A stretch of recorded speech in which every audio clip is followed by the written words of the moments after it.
Hi friends, today I'm going to show you how to get the most out of your new digital planner.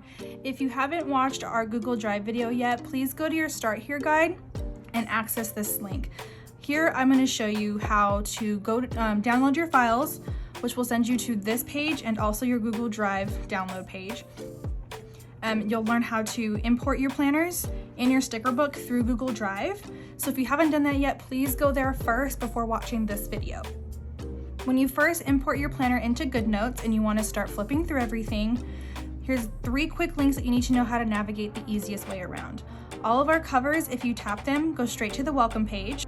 If you tap your planner rings here, it'll take you straight to your index, and if you tap our name at the bottom, it'll take you straight to the cover. So, one more time, cover goes to your welcome page, rings go to your index, your name goes to the cover. But let's go to your welcome page first. So tap the cover and go to your welcome page. Here you're going to see a note from me, the navigating your notebook tools, which are what we just went over, and then down below you'll see all of the hex codes for the colors that are inside your planner. If you'd like to import them, you can have them for specific pen colors, so everything will be coordinating. So what you'll do is you'll go down here, you'll long press, and you'll copy the code, go up here into your pen tools, and you're going to delete this hex code. And then long press again and paste it. See, now you have the right color and you can have the same color pen throughout your entire planner. And you can do that with all 5 colors. I have tons of them in here, obviously, but you can do that as well. Below, if you'd like to have the same fonts that are throughout your planner, you can go to creativemarket.com and purchase these 3 fonts. If you don't have to, but if you'd like to, you can go there and purchase them. And then down below you have all of our socials. They're all linked, so if you'd like to follow us on everything, there you go. So next I want to take you through all of your tabs. At the top we have all of our monthlies, and then you have all of your templates that are inside. When you go to your index, you'll have the exact same templates as you do on the tabs, just in a different format. When I first started digital planning, I did not like the index system because I came from paper planning, and to me an index didn't make sense. But as I've gone through and made these, I much prefer using the index rather than the tabs, but there's multiple ways you can do it. All of the tabs are linked. So if you're trying to go to a specific layout, like if you want to go to your February reflection quicker, you'll just tap the rings and then go, oh, February, quickly. But if you don't mind pressing tabs and just swiping through everything, you can completely do that too. It's totally up to you what you prefer. I prefer index system, but I know there's plenty of people who prefer the tab system. But let's go to your monthly spreads. So for the monthly spreads, all of our planners are undated so that you can use them year after year. So what that means is in your monthly spread, everything is blank and you have 35 boxes. But the cool thing is because it's undated, you can use it time and time again, and you're never gonna sacrifice a daily spread. So in our monthlies, there's 2 kinds of hidden links, your daily spreads and your weekly spreads. If you have a Monday start planner, all of your weekly spreads are gonna be at the bottom left-hand corner, and it'll go straight to your weekly. If you have a Sunday start planner, your links are going to be at the bottom left corner of Sunday. All of our monthly spreads are Gregorian, so it doesn't matter between Sunday and Monday, you're always going to have a Sunday through Saturday monthly. It's a lot easier, that's how every calendar is made, and it's going to make the process of doing your monthlies a lot easier that way.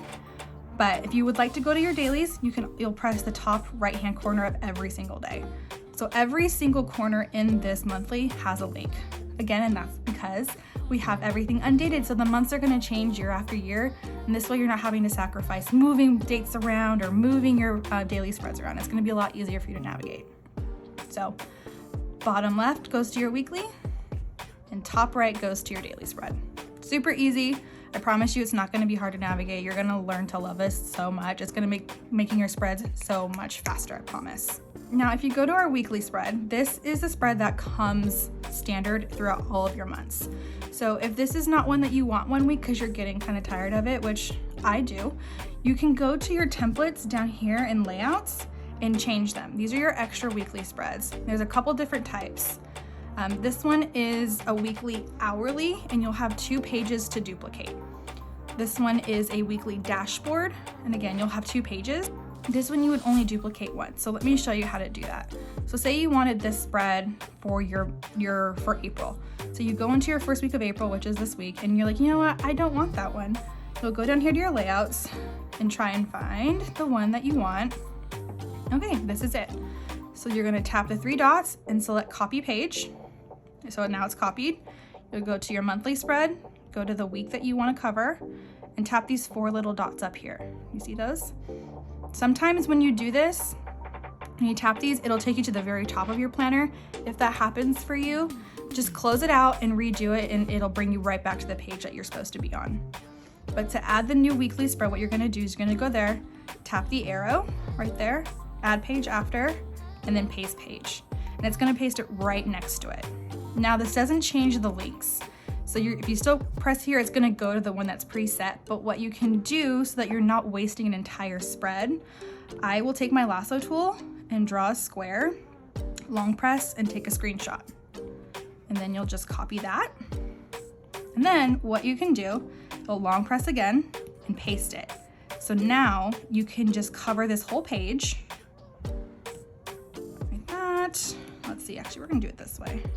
You can cover this whole page, and then you can use it as a to-do list. You can use it as a place to doodle. You can have it as a goals thing, whatever you want. If you want to put your grocery list for that week rather than put it in your tab, you can put it here. So you'll just put whatever you want on there. And you still haven't wasted a page, and you have a new spread. When you duplicate spreads like this, you're not going to lose any quality. So you see how nothing is pixelated? If you take a screenshot and do it that way, you're going to lose a lot of the quality, and it's not a way that I would recommend. So I would suggest only doing it this way. It's gonna be the easiest and most effective way to duplicate your spreads and have a different spread every week if you choose to. Another way to duplicate spreads, let's go to our index. So you see how you have these 6 journals? If you tap on the journal, there's nothing behind it. And that's because this is a place where you can add any kind of note paper that you like to journal. So I strategically put all of the note paper directly after this for a specific reason of duplication. So you see, yeah, there's nothing there, and say I want the narrow line paper behind it. I'm gonna tap the little arrow and select duplicate. So now I have 2 copies, right? The one that is linked and the one that is not. The one that is not, I'm going to long press it and move it directly after that journal. So now I have paper behind it, and I can continue to duplicate time after time. For me, I found this is the easiest way rather than doing the select, copy, add page after. This is so much easier, and they're all right in the same space, so you shouldn't have any issue duplicating them, and you can do it as many times as you want. But please note that when you do duplicate pages and move stuff around, you do not want to erase or put in the trash, because Goodnotes it's trash, anything that is linked. So if I tap a weekly spread, I do not want to get rid of that. I would rather cover it and put my new spread after it, because if you do delete pages that have links, you are going to mess up your entire planner. So just as a rule of thumb, if it has a link, don't delete it. But you know, like I just did from my April spread, I tapped here. I can't delete this page because it has a link, but I can delete this one because I pasted it. So if you have any questions, if you've had issues and you've accidentally deleted a linked page, please send me a message and I will help you go through the process of fixing that. It is really easy, but it can be kind of scary. So please message me. I would be more than happy to help you through that. One of the other things I want to teach you guys about is using photos inside of your planner. If you've watched the Goodnotes 101, you have an idea of how to do that, but if you haven't yet, this is a great place for me to show you. Within our travel planner, we have a memory planning section. You can do photos here or also in your monthly reflection. So I'm going to show you the monthly reflection, is what I prefer. At the end of every month, you have a place to have your reflection, and I have a spot for you to do favorite memories from this month. So what you'll do is you'll toggle your tool on and press the camera button. And here you'll have access to your camera roll. So if you want to add a photo, like say I'm memory planning with for that month, this photo of me and my husband, we went to a wedding and I want a memory plan with it, I'm gonna resize it and crop it a little bit. That way it'll fit better in the box. You can zoom into everything. I'm just gonna make it fit a little bit better. There, and now I have a photo.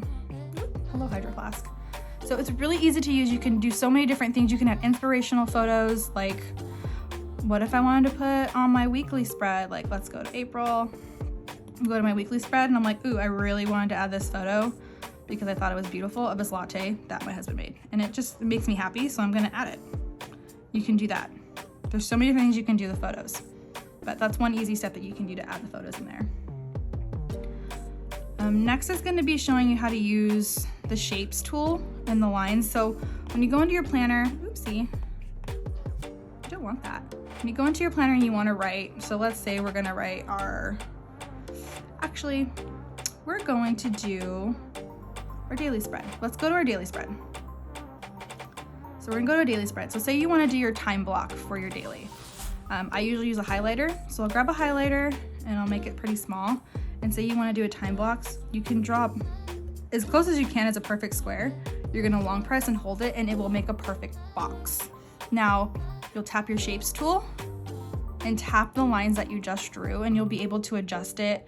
I like to get it really close to the line as best as I can. But you can do this with anything. You can do it for a circle. If you hold it, makes a perfect circle. If you want to do a triangle, does it too. I mean, you can do all kinds of things, but knowing that will help you when you're doing your spreads if you want them to have perfect lines, or if you're just like writing something like, oh, oopsie. If you're just writing, I'll do welcome, and I want to do a line after it. Long press, hold, done. Another thing I want to show you guys is your pen tools. So within your pens, you have a couple different options, but you can do a ton of different sizes. This planner specifically, I like to use anywhere between 3.5 and 5.5. I have formatted these planners to be what's considered a Goodnotes size, so that you have the ability to have the larger highlighters and the larger pen sizes. If they were sized for an iPad, you would not have as many options as far as pen sizes. So this has been formatted to be a Goodnotes size, so you can do a larger highlighter. In other ones, the largest one actually was like this size and it was really annoying, but I format it that way so that you can have as many sizes as possible to change up your spreads how you'd like. So please note that you can adjust your pen tools as much as you'd like and your highlighters to be the appropriate size for what you're needing. One thing you guys should know when using Goodnotes and your planner, your lasso tool is your best friend. It is going to be your most favorite. It is my favorite tool. Note that there are toggles for it. So if you just want to move handwriting, you can toggle images and text boxes off, and same things for the others. So say you have multiple pictures down and you have a text box, but you don't want to move your pictures, you can just toggle off images and you'll only be able to move your handwriting and text boxes. Make a mental note that that's something, because there are going to be instances where you're going to be moving stuff around and you're like, oh no, I don't want to move that. This is where you're going to change that. If you have any issues with it, if you have questions on how to use them, you can see our Goodnotes 101 video, and that will show you everything about the lasso tool and all of the examples. But if you're still having issues, please message me. When you purchase this planner and all of our planners, you will get a sticker book included. Now what that means is you have stickers that are inside your planner that you've purchased, and you also have a secondary sticker book that is separate. So let me go and grab that for you. Okay, so within your planner, here's your sticker tab, and then you have your Rainbow Planner sticker book. So what this is, the sticker book that you receive, is a Goodnotes file. It is not a PDF. I have gone through the work and already made all of these stickers pre-cropped for you. So what that means is you use your lasso tool and you can move the sticker around on top of it. You also get a PNG file included with your sticker, so you have multiple options. You can use the ones inside your planner, which require you to use your lasso tool, and you take a screenshot, copy it, and then you can like paste it in a different section. But it is bigger, you will need to crop it. There is going to be a white, oh that was a really bad one. There's going to be a white background and it's not as clean. So if you want to do that, you completely can. I do that sometimes. But when I'm using digital stickers, I prefer using a sticker book. It's a lot faster for me to stay in my spread and just grab a sticker and come over than be inside my weekly spread, have to come over here, grab a sticker, and then go back. So I like to have them side by side. So note the Goodnotes file is all pre-cropped, so everything is ready to go. If you have any issues with that, please let me know, but I feel like you guys got a good handle on it. So you'll just lasso, move it, copy, paste it. Super easy to use. So one of the last things I want to show you guys before we're done are your templates. So my shop and many others have templates that you can purchase that are outside of your planner that are not included. So if you do purchase those from our shop or another, this is how you're going to import them into your planner. So ours that we have is a Christmas gift planner. And so what I'm going to do is I'm going to go to the first blank My template, and it's going to look like a blank paper page. So what you do from here is you're going to go to your picture tool, and you're going to tap it. and make sure that you do not go to your albums. You want to go to insert from, and then you're going to want to find where you've put that template. I save all of mine to my cloud, so I have them really quick and easy, but you can save them in Google Drive, you can save them in Dropbox. It's completely up to you, but this is where I save them. And see, here's my Christmas gift planner, and it's only gonna give you the options for the JPEG, not the PDF. So it is going to be a picture file, and you can choose which one you want. I'm gonna go with the list. And so this is going to function very much like a sticker. So you're gonna take it and you're going to resize it for how it's going to fit into your planner. Just make it fit properly. And now you have your template inside your planner rather than separate. So you'll go to your here, go to your index, and then you'll want to name it. So we'll just write Xmas. And now you have your Christmas planner inside there all year round if you want it. But you may find different layouts that you like and you want to put them in there. It's completely up to you, but that's how you insert them. I hope this has helped you guys. This is the basics of how to get the most out of your planner. There are a million other things you can do, and we have videos on our website to show you all the different things you can do inside your planner. This is just to get you started. If you have any questions, please send me a message. You can email me at heygirl@planetplannerco.com. You can send me an Etsy message as well, or you can find me on Instagram. I am here at your disposal. I'm happy to help you in any way I can to navigate your new digital planner. So I hope you love your planner as much as I do. I put so much love and heart into each one, and I really hope this helps you get your goals and get everything out of your mind so you're a little more stress-free. But thank you so much for purchasing your planner. You have no idea how much it means to me. If you have questions, let me know.